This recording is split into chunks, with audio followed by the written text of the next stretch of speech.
hago aquí, pero Bueno. aunque se vea ahí.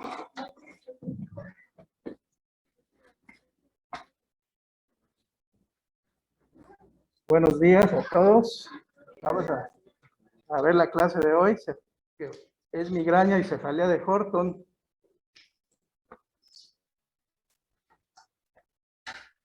Vamos a contestar, como de costumbre, algunas preguntas de los siguientes enunciados acerca de la cefalea. Señala la respuesta correcta. Tenemos las siguientes respuestas. Inciso A, la cefalea tensional es holocranial opresiva y se agrava con la actividad física. Inciso B, la cefalea en racimos y la cefalea tensional pueden confundirse con la migraña. Inciso C, la cefalea en racimos es causada por contractura de los músculos cervicales. Y el último inciso, ante una cefalea bilateral, debe considerarse el diagnóstico de una malformación arteriovenosa. Siguiente pregunta. Acude al servicio de urgencias, mujer de 30 años de edad, por cefalea hemicranial tipo pulsátil, acompañada de náusea, vómito, fotofobia o sonofobia, y que se agrava con la actividad física.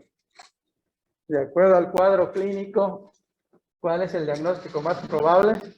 Tenemos 4 opciones: cefalea tensional, cefalea de racimos, cefalea de Horton y migraña.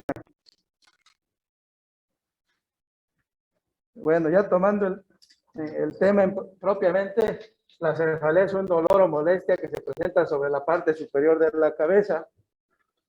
Puede irradiarse a las diferentes partes de la misma de la cabeza, o sea, hacia la cara, los dientes, mandíbula, cuello. Las estructuras que son sensibles al dolor en la cavidad craneal incluyen los senos venosos y sus venas tributarias, las arterias grandes de la base del cráneo, la duramadre de las fosas anterior y posterior, y por supuesto hay varios nervios craneales que tienen parte muy importante en el dolor, como es el quinto, uno de los ejemplos, la neuralgia del trigémino, el noveno, el décimo y los 3 primeros cervicales. ¿Cuáles son los mecanismos fisiopatogénicos? La cefalea puede ser causada por tracción o trombosis o desplazamiento de los senos venosos o sus venas tributarias. Puede haber tracción, dilatación o inflamación que involucra la duramadre, ya dijimos, de las fosas anterior y posterior, o las arterias intra o extracraneales. Puede haber tracción, desplazamiento por enfermedad, por ejemplo, algún tumor que esté comprimiendo el quinto, noveno y décimo, o incluso los 3 primeros nervios cervicales. Puede haber cambios en la presión intracraneal y puede haber enfermedades de todos los tejidos, que incluyen tanto tejidos blandos como el scalp. Puede haber alguna infección en los senos, por ejemplo, paranasales, como en la sinusitis, ¿sí? Infecciones en el ojo, en el oído, o alguna otra infección a nivel del cuello que se puede irradiar hacia el cráneo. Por lo tanto, la cefalea, pues, dada su frecuencia, es un problema de salud pública. Es uno de los síntomas más frecuentes en medicina. Su prevalencia varía, como en todo en medicina, de acuerdo a los diferentes estudios, pero se ha visto que cerca del 80% de las mujeres y alrededor del 65% de los hombres van a presentar cefalea por lo menos una vez al año. El 36% de las mujeres y el 19% de los hombres tienen cefalea que va a recurrir, ¿sí? De todo esto, afortunadamente, menos del 1% de las cefaleas tienen un problema estructural, ¿sí? Y ahí, de acuerdo a algunas estadísticas, se ha visto que hasta un 0.004% va a tener un problema grave, afortunadamente. Se han hecho diferentes estudios. Un ejemplo de esos estudios es el estudio de una población de 100,000 habitantes, En esta población se encontró que cerca de 80,000 personas habrían padecido por lo menos un episodio de cefalea en el último año, ¿sí? Alrededor de 25,000 habían padecido una cefalea suficiente para requerir un analgésico en los últimos 14 días. Ahí, siguiendo las estadísticas, alrededor de 9,000 habrán tenido por lo menos una cefalea intensa en el último año. Alrededor de 1,600 consultarán por una cefalea a su médico familiar en un año. De toda esta cantidad, pues alrededor de 270 serán hospitalizados para estudios. Y de esta población de 100,000 habitantes, se diagnosticaron 10 tumores cerebrales en un año. Para que se den una idea, pues afortunadamente las lesiones estructurales, ya sea tumorales o de cualquier otro tipo, tienen baja frecuencia.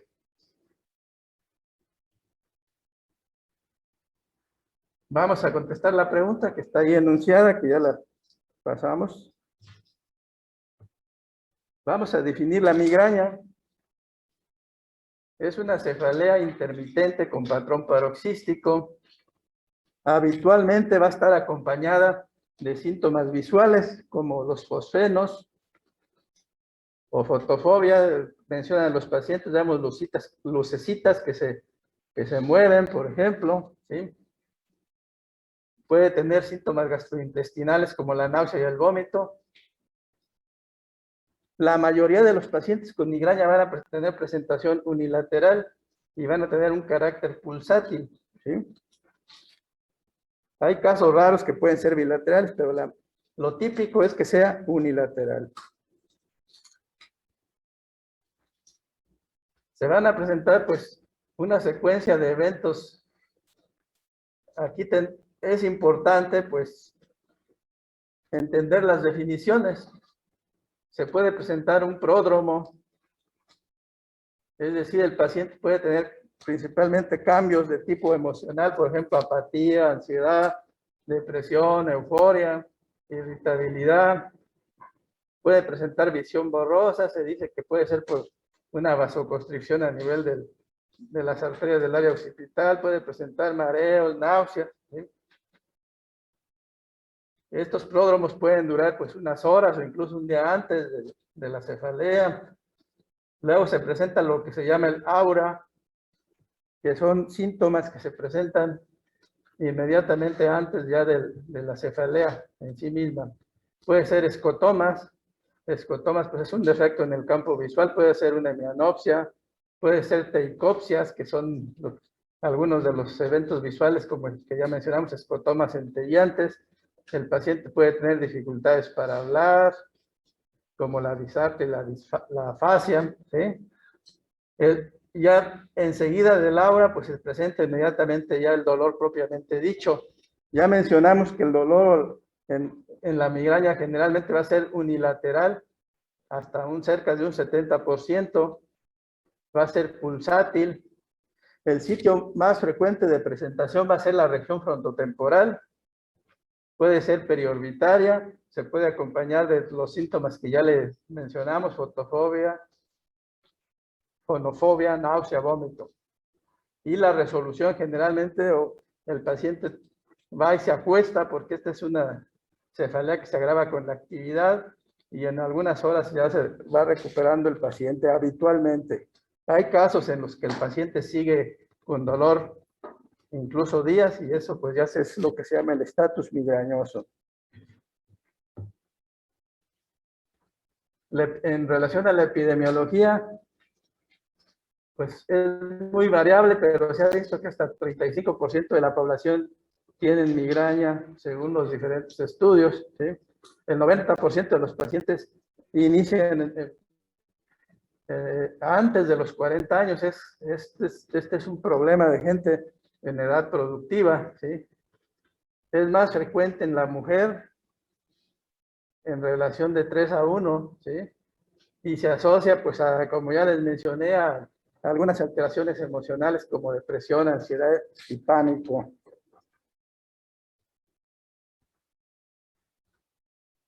En relación a la etiología, pues no se sabe exactamente, se ha visto que puede haber predisposición familiar. Generalmente si hay una persona en una familia que padece migraña, habitualmente son 2, 3, ¿sí? Pero se ha propuesto que hay, aparte de los factores genéticos, puede haber factores ambientales, como el estrés, alimentos, desvelos, puede haber algunos disparadores endógenos. Se han hecho estudios de, por ejemplo, con histamina, bradicinina, para tratar de explicar el problema. En relación a la fisiopatogenia, se ha estudiado que hay probablemente una disminución en el flujo sanguíneo cerebral en la región occipital que explica el aura causada por vasoespasmo. Después de este aura, pues se presenta el dolor de cabeza en sí mismo y que se piensa es resultado de una inflamación neurogénica aséptica provocada por la liberación de varias sustancias que intervienen en la inflamación, como la histamina, serotonina, prostaglandina, etcétera, y que nos va a llevar a una vasodilatación del sistema carotidio con sensibilización de las terminales trigeminales. Esto se llama el sistema carotidio trigeminal, que interviene, pues, en las teorías que tratan de explicar las diferentes causas del dolor. En relación al cuadro clínico, pues hay varios criterios diagnósticos. Se considera que el paciente debe presentar 5 ataques y con una duración de 4 a 72 horas de una cefalea que tenga 2 de las siguientes características. Ya mencionamos que sea localización unilateral, que tenga carácter pulsátil, generalmente van a tener intensidad moderada severa. Los pacientes que tienen una intensidad de moderada, pues generalmente les ponen analgésicos comunes y se va a agravar con la actividad física y se va a acompañar habitualmente de náusea, vómito, fotofobia y sonofobia.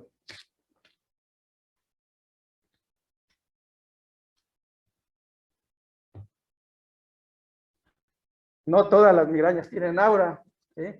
La que tiene aura se le llama migraña clásica y el aura va a consistir en algunas de estos síntomas que están aquí mencionados. Puede ser fosfenos, eicopsias, parestesias, disartria, afasia, que duran menos de 60 minutos. Por eso hay muchos pacientes que incluso con estos síntomas que constituyen el aura ya saben que van a tener un evento y aquí es el momento en el que deben de tomar el medicamento preventivo.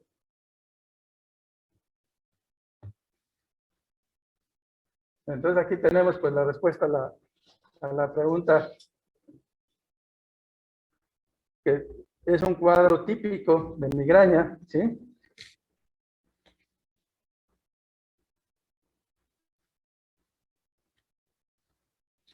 A ustedes les llega un paciente con cefalea tipo migraña al servicio de urgencias, lo revisan y habitualmente la exploración va a ser normal, ¿sí? Ocasionalmente van a presentar alguna alteración autonómica, diaforesis o taquicardia por ansiedad, pero ya es importante que ustedes busquen intencionadamente algún dato clínico estructural, ¿sí? Buscar papiledema. Es importante que traigan su oftalmoscopio.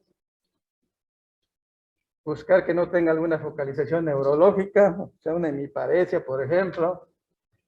Signos meningios también. Rigidez de nuca, por ejemplo.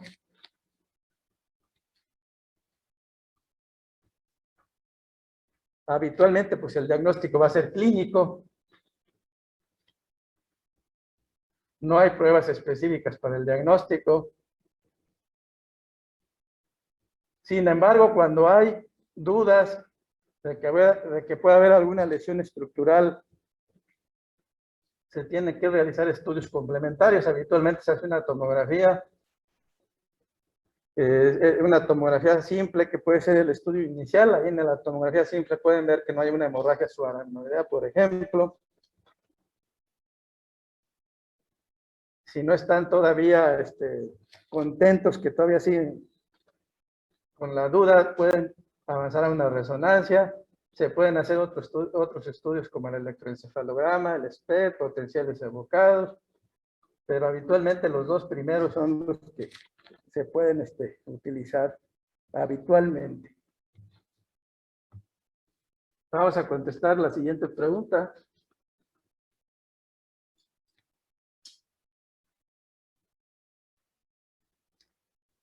El diagnóstico diferencial, por supuesto, se debe de realizar con los diferentes tipos de cefaleas, ¿sí? Debemos de mencionar que la cefalea tensional y la cefalea en racimos pueden confundirse con la migraña.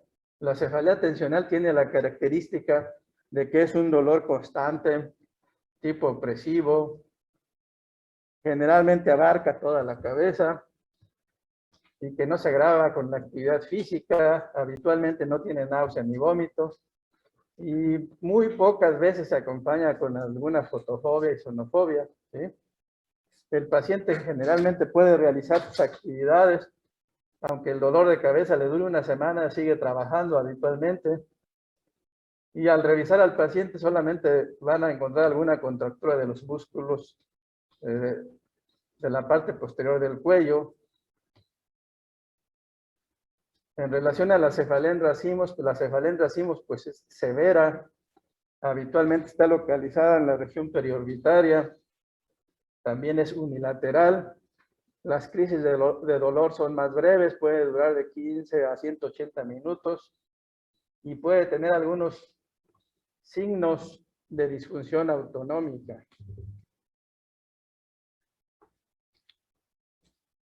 Que es lo que vamos a revisar enseguida. Cuando un paciente presenta cefalea siempre del mismo lado, es obligación descartar alguna lesión estructural, entre ellas están las malformaciones arteriovenosas.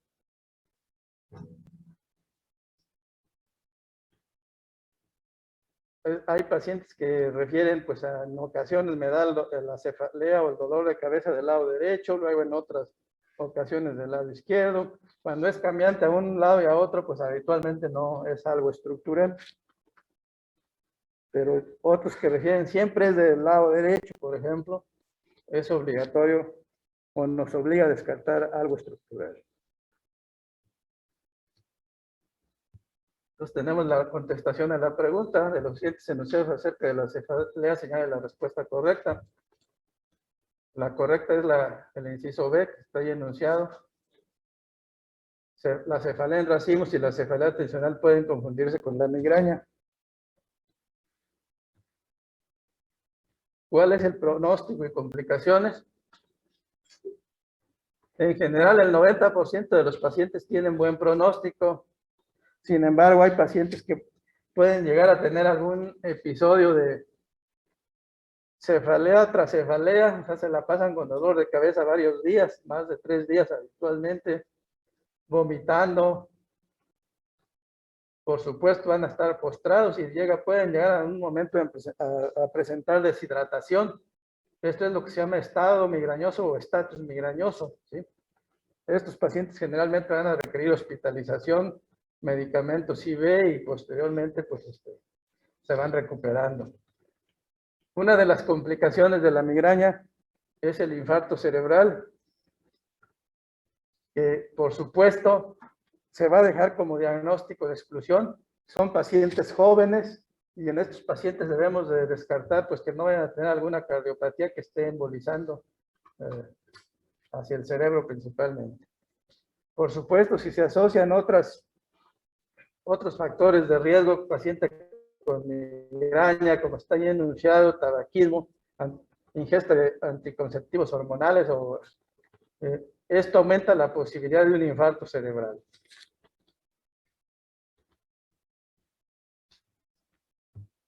En relación al tratamiento, pues, lo primero que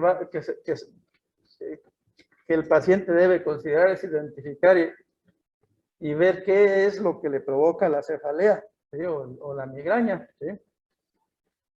Hay pacientes que refieren cuando tomo bebidas alcohólicas, cuando ingiero algún alimento como el chocolate, incluso al tomar sus medicamentos hormonales, algún queso añejo, algún vino tinto. Cada persona va a tener algún disparador particular, ¿sí? Por supuesto, pues esto es parte del tratamiento, evitar esos disparadores, ¿sí? También hay medidas no farmacológicas. Ya dijimos que este es un dolor de cabeza que va a tener relación con el estrés. Entonces, son útiles las terapias de relajación, el ejercicio, y evitar el estrés en lo posible.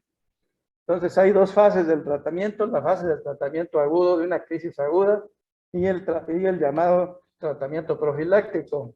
En el tratamiento de una crisis aguda, habitualmente se puede utilizar un analgésico simple y un AINE o un antiinflamatorio no esteroideo, y pueden ser suficientes, ¿sí? Entre ellos, pues, hay gente que cuando es algo muy sencillo, hasta una aspirina, un paracetamol, hay gente que puede requerir un ibuprofeno, un ketorolaco, que son AINES, ¿sí? La ergotamina también puede ser exitosa en la mayoría de los pacientes. Sin embargo, pues ya a la larga son de los medicamentos que ya tratamos de no usar tanto por algunos efectos indeseables. El tratamiento de elección siempre actualmente son los triptanos, mientras no haya contraindicación, ¿sí? Los triptanos que están ahí enunciados son el sumatriptán, el eltriptán, solmitriptán, y son, digamos, los que se utilizan más. Hay otros medicamentos que se pueden utilizar como los narcóticos y las fenotiacinas. Las fenotiacinas pues tienen la ventaja que también son antieméticas y deben usarse en pequeñas cantidades, solo en casos refractarios. Si tenemos un paciente con estatus migrañoso que ya lleva varios días y no responde a nada, inclusive podemos usar los esteroides, ¿sí? Y con ellos habitualmente se logra una mejoría espectacular del dolor de cabeza. Sin embargo, el uso de los esteroides, como ustedes van a mencionar, como van a escuchar, hay pacientes que abusan, principalmente los pacientes que padecen enfermedades reumáticas, abusan de los esteroides y muchas veces se los venden en todas las farmacias. Estos pacientes tienden a abusar y los esteroides tienen muchos efectos indeseables, entre ellos está la osteoporosis, favorecen las infecciones y ya en una forma exagerada pueden provocar hasta osteonecrosis. Entonces los esteroides siempre tienen que ser supervisados cuando se utilizan. En relación al tratamiento profiláctico tenemos también varias opciones, ¿sí? Tenemos los betabloqueadores, que están allí enunciados, el propanolol, atenolol, entre otros. Tenemos los bloqueadores de los canales de calcio, entre estos uno de los que más se utiliza es la flunarizina. Tenemos los antidepresivos tricíclicos, por supuesto. En relación al tratamiento profiláctico, si ustedes tienen un paciente con migraña y es hipertenso, pues de preferencia usar los betabloqueadores, ¿verdad? Para que tengan dos objetivos de tratamiento, ¿sí? O los bloqueadores, algunos de los bloqueadores de canales de calcio que también actúan para disminuir la presión arterial, como el verapamil. Si el paciente pues tiene más factores de tipo emocional, pues los antidepresivos pueden ser útiles. Entre ellos tenemos los tricíclicos, la imipramina y la mitriptilina, y los inhibidores selectivos de la recaptura de serotonina como la fluoxetina y la paroxetina.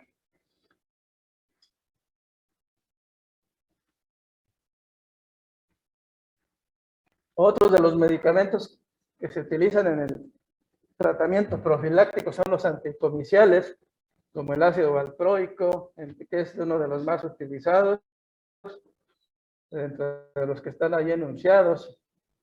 Y hay otros que se llaman antiserotoninérgicos, como la metisergida, que esa casi no se utiliza por algunos efectos indeseables.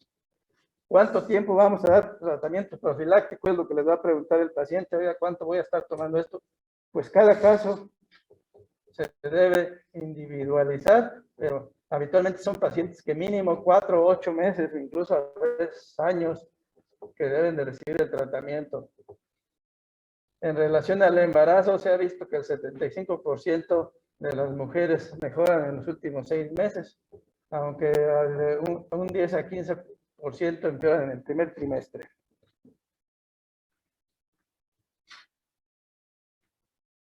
Hay algunas variantes especiales de la migraña que pues nos ponen en problemas para hacer un diagnóstico, ¿sí? Que es a veces nos obligan a hacer, estos casos obligan a hacer estudios porque nos pueden confundir con otras patologías. Entre ellos está la llamada migraña hemipléjica, que tiene todos los criterios para el diagnóstico de migraña, de una migraña con aura o una migraña clásica, pero se va a asociar a una hemiplejía que puede ser prolongada y tiende a repetirse de manera similar en cada ataque. Esta migraña hemipléjica nos está indicando que hay una vasoconstricción muy importante y lo que está provocando esto. Aquí en estos casos, el tratamiento, pues debemos de evitar en lo posible los medicamentos tipo triptanos, porque pues favorecerían a que se presentara más esta complicación. Otra es la migraña basilar, que es lo mismo, cumple con todos los datos de la migraña clásica, pero va a presentar datos que se presenten a nivel de compromiso de la circulación posterior, que es como son disartria, vértigo, tinitos, hipoacusia, diplopia, ataxia, parestesias bilaterales y deterioro de la conciencia. Ante esto, pues nos obliga a hacer estudios como una resonancia para descartar que no vaya a haber algún tumor en esa zona. La migraña oftalmopléjica es otra de las variantes que nos confunde. Igual es una cefalea severa, pero se va a acompañar con parálisis parcial de varios de los nervios, como el tercer nervio craneal, el sexto o el cuarto, ¿sí? Y la llamada migraña retiniana, en la cual el paciente va a presentar alteración de la visión, ¿sí? Incluso en estos casos el paciente presenta ceguera transitoria, ¿verdad? Que por supuesto va a alarmar mucho al paciente y también al médico, ¿sí? Y obliga casi siempre la valoración por un oftalmólogo que revisa al paciente y pues no le encuentra habitualmente ninguna patología. En relación a la migraña, ¿tienen alguna duda, alguna pregunta, algo que no hayan entendido?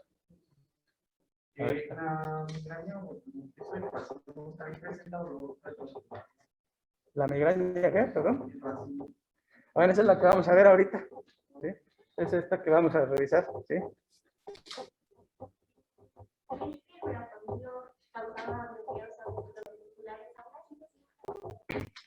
Bueno, sí, muchos médicos, o sea, todos los medicamentos se siguen usando, ¿sí? Claro, si vemos que algún paciente tiene alto riesgo de presentar alguna alteración del ritmo, pues no se usaría, ¿verdad? Pero es un medicamento que lo usan mucho los cardiólogos, pero tienen que ver en qué pacientes, ¿sí? O sea, hacer una selección, ¿sí? Como ya mencioné, por ejemplo, si tengo un paciente hipertenso, pues están contraindicados los triptanos, por ejemplo, ¿sí? Que le voy a provocar más aumento de la presión arterial, al menos que lo tenga muy bien controlado, ¿sí? Entonces, ¿sí, adelante? No, ahorita vamos a mencionar, ahorita vamos a empezar con la cefalea intrasimple, que es la de Horton, ¿sí? ¿Hay alguna duda en línea?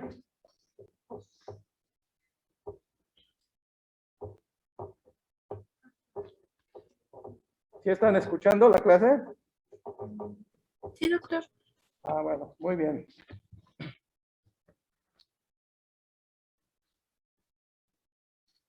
Bueno, vamos a continuar con el otro tipo de cefalea, la llamada cefalea de Horton. ¿Sí?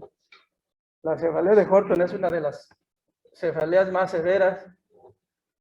Es un dolor periódico y episódico.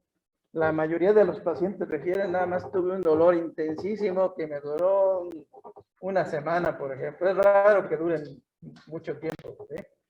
Me duró una semana, luego ya después me dieron tratamiento y después se me retiró meses o años y ya no me acordaba del dolor de cabeza, y hasta que le vuelve a dar después de un tiempo.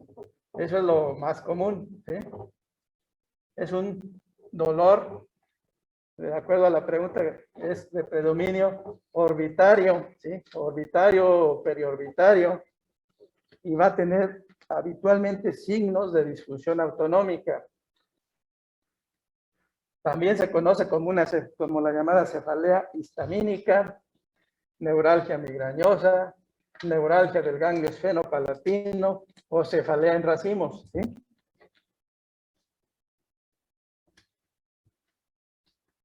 A diferencia de la migraña, la cefalea de Horton o en racimos predomina en hombres. Tiene una prevalencia más baja de 0.1 al 0.4% de la población general y alrededor del 10% de la población con cefalea. Tampoco se conoce su etiología.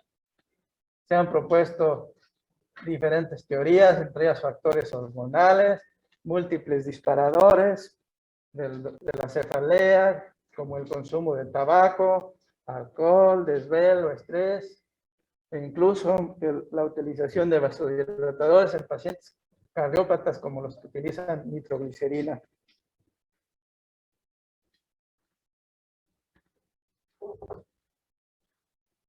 También como en la migraña, en su fisiopatogenia, se menciona que puede haber dolor, que el dolor se puede deber a la vasodilatación que resulta de la activación del sistema trigémino vascular, ¿sí? Y pues en estudios que se han hecho, se ha demostrado que hay vasodilatación de la arteria oftálmica y que pues con esto tratan de explicar el dolor que se localiza en la órbita. Por lo tanto, se sugiere una inflamación neurogénica importante. Se han estudiado diferentes péptidos, como el péptido del gen de la calcitonina, el polipéptido intestinal vasoactivo, y se han encontrado que están aumentados al tomar muestras de sangre de la vena yugular interna y, por supuesto, del mismo lado donde se presenta el dolor de cabeza.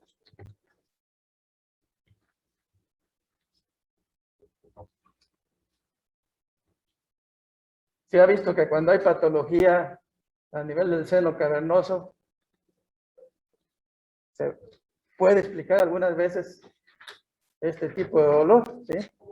Esto es cuando se presenta algún tumor, por ejemplo, y que puede dar un dolor parecido, ¿sí? Y que va a activar pues las terminaciones nerviosas del nervio trigémino, ¿sí? Se han estudiado pues muchas otras cosas, ¿verdad? Como los ritmos circadianos de la melatonina, el cortisol, la testosterona, entre otras sustancias ahí mencionadas, ¿sí? También se ha planteado alteración del núcleo supraquiasmático, pero en fin, todas las patologías en medicina, no hay una explicación definitiva, son teorías. En relación al cuadro clínico, se han reconocido 3 variantes: la hemicrania paroxística crónica, la cefalea de Horton o en racimos episódica, que es el motivo ahorita de la clase, y la cefalea de Horton en racimos crónica. Se caracteriza por crisis de dolor que duran de 7 días a 1 año. Rara vez van a durar 1 año, habitualmente duran 1 semana, ¿sí? Y que remiten por más de 14 días, meses o años. Lo habitualmente es que remitan meses y a veces hasta años. Es un dolor de cabeza de inicio rápido, que va a alcanzar su pico alrededor de los 15 minutos y que puede durar entre 30 y 45 minutos en forma habitual. En general es un dolor de cabeza unilateral, orbitario, retroorbitario. Se puede extender a la región temporal, supra e infraorbitario, y a veces, muy rara vez, se puede extender hasta la región suboccipital. Se presenta generalmente en el día y en la noche a todas horas, ¿sí? Y las crisis de dolor que se presentan por la noche se pueden presentar en las fases del sueño, tanto MOR como no MOR, ¿sí? Hay algunas alteraciones que pueden actuar como disparadores. Entre ellas está la apnea del sueño, ¿sí? Y se dice que, como ustedes saben, en la apnea del sueño el paciente deja de respirar y puede presentar una hipoxia, y que ese puede ser uno de los disparadores.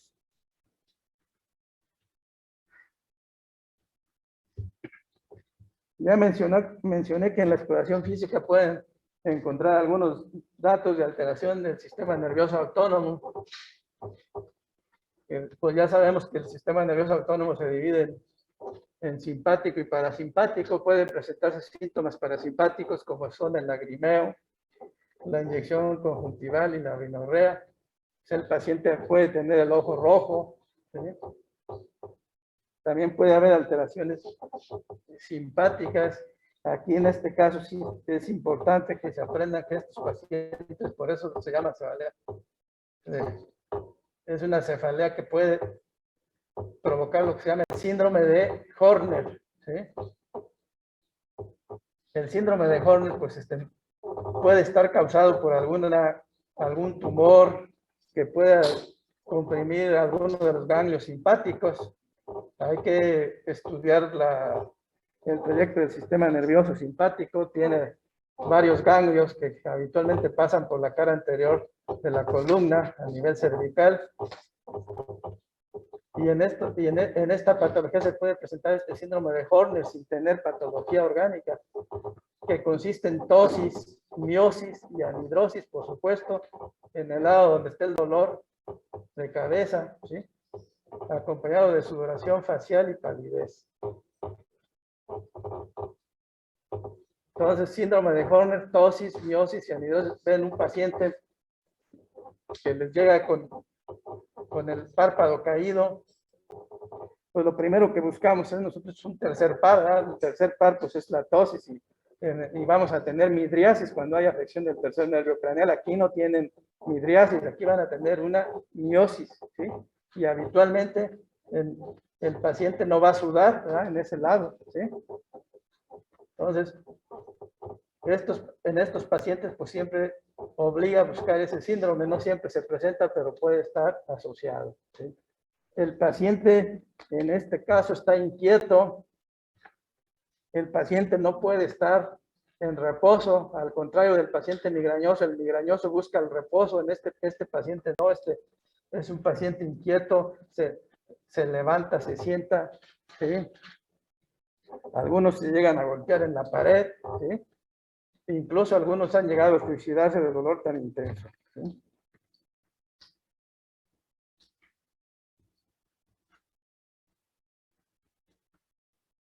En el diagnóstico diferencial, pues hay que descartar patologías que nos pueden dar este tipo de dolor, ¿sí? Entre estos tenemos pues algunos procesos inflamatorios como las vasculitis. Aquí en el caso de los vasculitis podría ser algún proceso que esté afectando principalmente la arteria carótida a nivel del seno cavernoso, o tumores.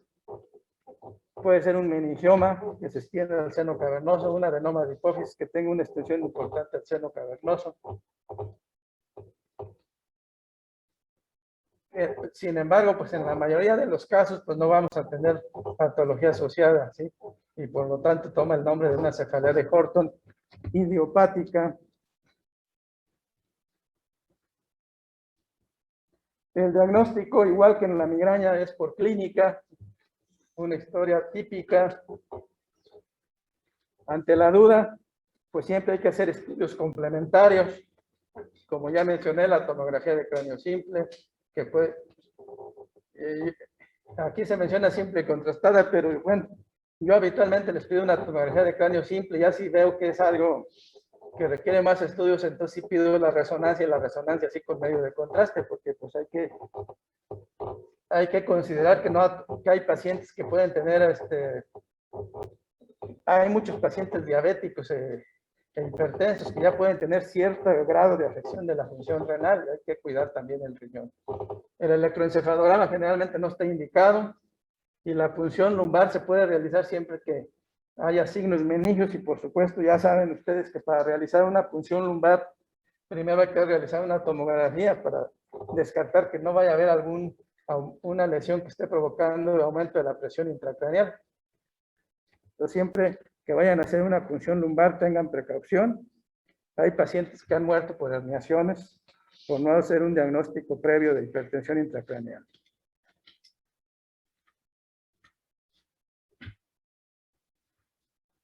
En el diagnóstico diferencial, pues está la hemicrania paroxística crónica, que es reconocida como una variante de la cefalea de Horton. La hemicrania paroxística crónica se presenta más en mujeres. Las crisis duran de 5 a 10 minutos con múltiples ataques en el mismo día, pero tiene una particularidad que estos pacientes responden dramáticamente al tratamiento con indometacina, ¿sí? También debe diferenciarse de la migraña. Ya dijimos que la migraña es más frecuente en la mujer, pero también hay hombres que padecen migraña. Entonces aquí es donde hay que especialmente hacer el diagnóstico diferencial. Cuando tenemos un paciente masculino con migraña, obliga a descartar esta patología. Y ya mencionamos que en esta cefalea pues podemos encontrar algún dato de alteración del sistema nervioso autónomo, ¿sí? Y también otra de las cosas que tenemos que ver es que en la migraña el paciente habitualmente busca estar en reposo, y en esta cefalea el paciente habitualmente está inquieto. Anda de un lado para otro habitualmente. Entre el diagnóstico diferencial también está la neuralgia del trigémino, pero la neuralgia del trigémino generalmente va a afectar algún trayecto de la cara. Ya sabemos que el nervio trigémino tiene 3 terminaciones, B1, B2 y B3, que son las ramas oftálmica, la rama maxilar y mandibular, ¿sí? Habitualmente afecta una de esas ramas, o incluso puede afectar la B2 y B3, la neuralgia del trigémino el paciente lo refiere como una descarga eléctrica y dura unos cuantos segundos, ¿sí? También puede haber cefaleas de Horton sintomáticas o secundarias, ¿verdad? Y aquí es donde nos obliga pues descartar lesiones intracraneales, como ya los que ya mencioné, los meningiomas paracelares, los adenomas superficiarios, algunas lesiones del tercer ventrículo, alguna aneurisma de la arteria carótida interna a nivel del segmento cavernoso, malformaciones arteriovenosas, etc.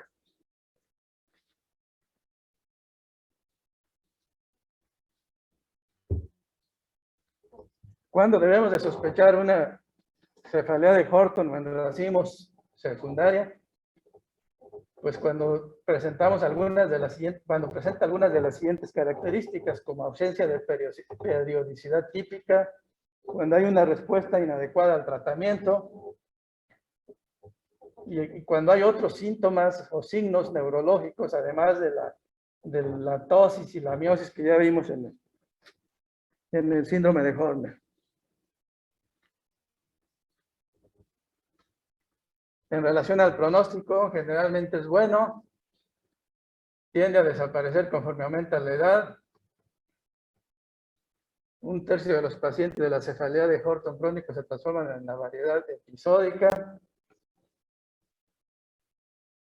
pero siempre hay un porcentaje que no va a responder, ¿sí?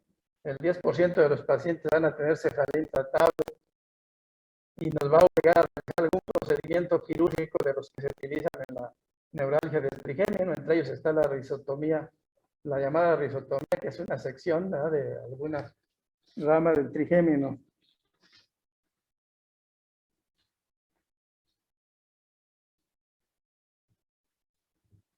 En relación al tratamiento, aquí está la contestación a la pregunta que me realizaban, ¿verdad?, de ¿cuál es el tratamiento de la cefalea de Horton o en racimos? Los agentes más efectivos para abortar el dolor son inhalación de oxígeno a 7 litros por minuto durante 10 minutos. Habitualmente es un paciente que va a buscar atención en urgencias, porque ya ve que no se le quita el dolor de cabeza.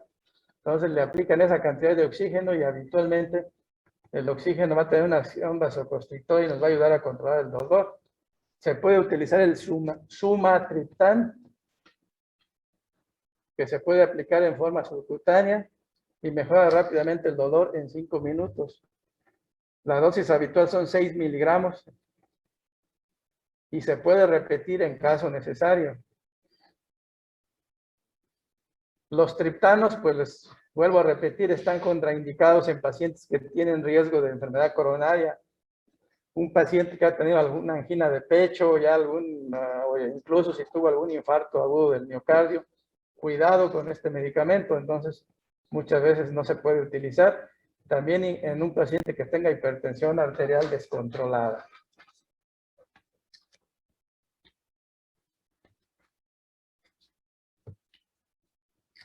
Se pueden utilizar otros medicamentos como la de hidroergotamina, pero este medicamento no lo tenemos en México.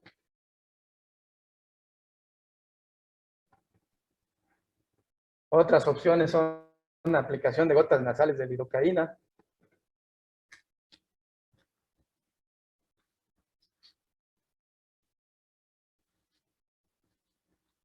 Los narcóticos también se pueden usar, pero se reservan para los casos que son refractarios.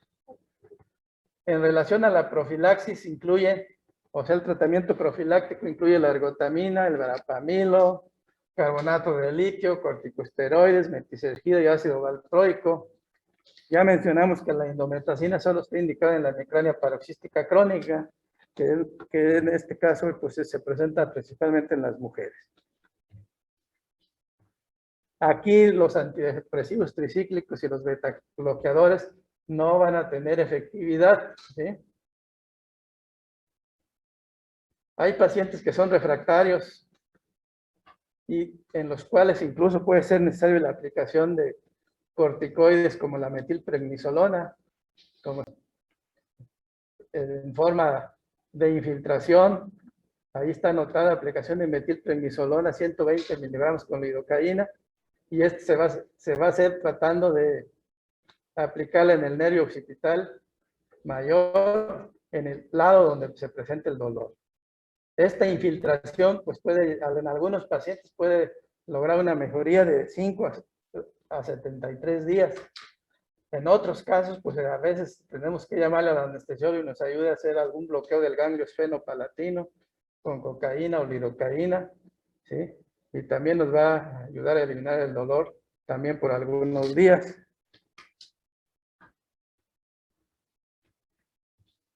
Ya mencionamos que a pesar de todo, los tratamientos, hay un 10% de los pacientes que no mejoran y pueden ser candidatos a cirugía. Se pueden hacer los mismos procedimientos que para neuralgia del trigémino. Actualmente para neuralgia del trigémino pues están haciendo abordajes de mínima invasión. Se introduce una aguja larga, ¿verdad?, a través de la cara y se trata de llegar a dirigirla por medio de fluoroscopía. Claro, es una cirugía, es un paciente que también puede morir por una bradicardia, un paro cardíaco si no se toman todas las precauciones. Es cirugía de mínima invasión y se va dirigiendo uno a las diferentes ramas del trigémino, ¿sí? ¿Cuáles son las complicaciones de esas cirugías? Por ejemplo, si ustedes ya quemaron la rama B1 oftálmica, puede quedar analgesia corneal que puede ser molesta y favorecer incluso úlceras corneales, infecciones, y muchas veces el paciente puede quedar con lesión corneal definitiva, ¿sí? Y solamente la cirugía debe considerarse cuando hay resistencia al tratamiento médico, ¿sí?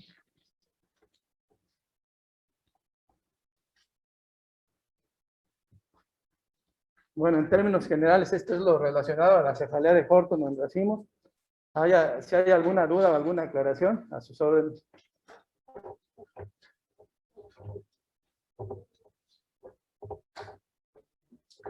Si no hay ninguna duda, pues gracias por su atención, ¿sí?